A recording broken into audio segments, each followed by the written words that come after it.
Don L, how are you, sir? I am doing excellent. How are you doing? I'm doing great. I'm doing great. You were your first time here. You sat down with Catherine. You sat down with Catherine. I sure did. And Catherine talked about you selling cars to generations of like in the family, the father, the son, the grandchild, the whole nine. Yeah. I think up to 3 generations, right? Well, no, it was actually, I was thinking about that after I got off the show, and it's probably real close to about 5. 5 generations. 5 different generations. That means that I must be about 10 years old, right? Right, that's that's what I was thinking, Donnell. Okay, but yeah, yes, I have, and I tell you, and that is a very, very rewarding feeling, you know, to be able to have a relationship, because it's not anymore about the car, right? Okay, it's about the relationship that you have, and those type of relationships are just invaluable.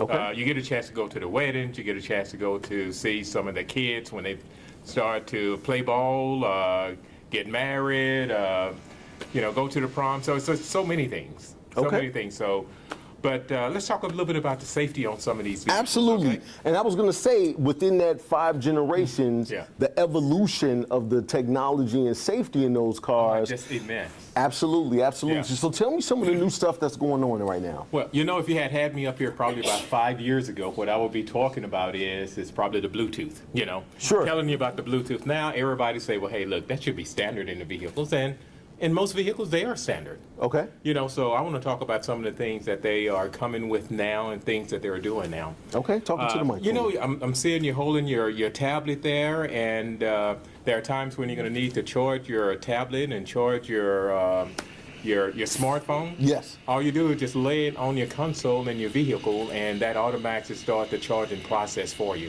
For which phone? That's for any phone that's smaller than a Note, Samsung Note. Really? You just lay it on the console, and it just automatically starts charging for you. Now that's hot. Oh, yeah. And it registers up on your dash. Okay? It registers up on the dash. It registers up on the dash that it is charging. Wait, now what car is this you're talking about now? That's in most of the GM cars. Really? That's in most of the GM cars, yes. You just lay it on your dash. It has a little pad that you lay it on. Mm-hmm. You lay it on that dash, on that pad, and then it automatically starts charging. You can't have, you know, all the different covers and stuff on it. Sure. But if it was like your tablet here, as a smartphone, you just lay it in there, and then it's probably about 80% of the smartphones work. Okay. Yeah, All it right, starts cool. the charging process. And one of the things that they're doing is that now the vehicles are beginning to integrate with the smartphones. Right. Okay, it connects to the smartphone. So if you wanted to listen to Pandora and you got your channels and everything all set up, no problem. Okay, you can play it through the speakers with your Bose speaker system in most of the vehicles through the vehicle itself. Gotcha. So you get a really good sound reproduction. Okay. But on some of the safety items, okay, this is what's great, and is that it have what we call the adaptive cruise control. The adaptive cruise control is very similar to the cruise control that we've already, you know, that we're accustomed to, that we've had for years and years and years. Okay. But now it automatically slows down the vehicle. Say, for instance, if you happen to be behind me, and, you know, and I drive kind of slow. Okay. Okay. So you come up behind me, you know, and I drive kind of slow, and then I start slowing down and get slower. Then the adaptive cruise control is automatically going to slow your vehicle down. Got you. And Now- then when I exit off, okay, then it's going to pick back up to the speed that you had it set at. Okay. Yeah. All right. So adaptive cruise control. What else we got? Well, you know, you mentioned on something that's really is very important. It also have front collision alert. You know, Yes. we're used to vehicles being able to back up and they make that beep, beep, beep, beep sound. Yes. You know, we first start hearing that in the big trucks. Then it moves over to the cars, okay? And now, you know, if you happen to be going forward, it gives you that same sound, okay? But it slams the brakes for you. It don't really slam them, but it slows the vehicle down so that you can stay safe.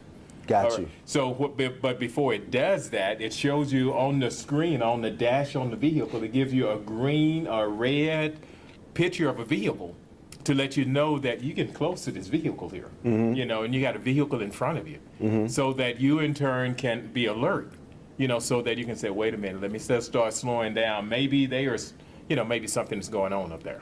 Okay, got you. Okay. Now, does it slow you down if you still have your foot on the gas? Like if you got road rage and wanted to knock somebody off, is it gonna slow you down?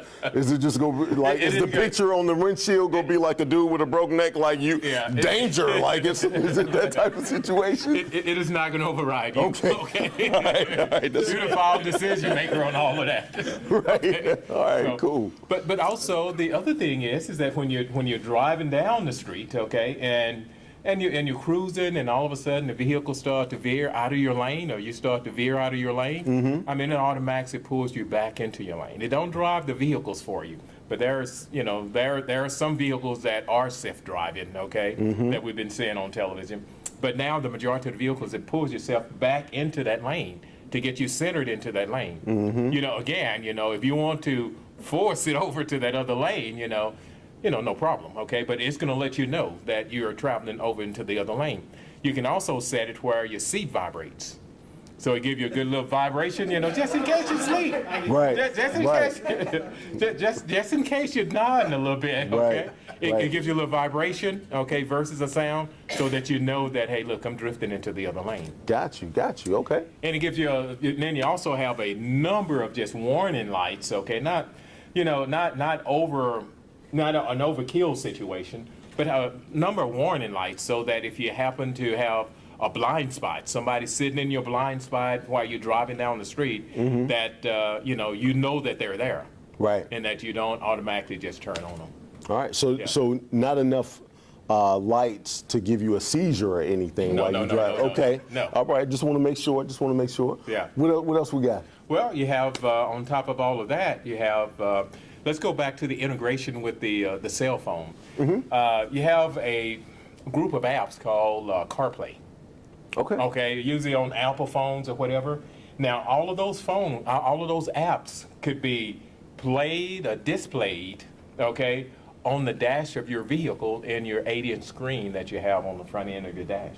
Oh, okay. Okay, so now you can, if you happen to be parked, the kids can play, and kids got things that they can do.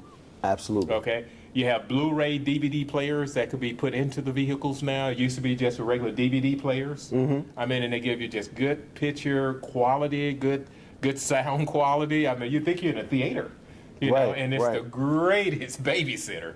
If you got any grandkids, like I have grandkids, I'm telling you, and if you're taking a trip, you turn that on, you'll be wondering where they were. Right. I don't think it'll shut my kids up.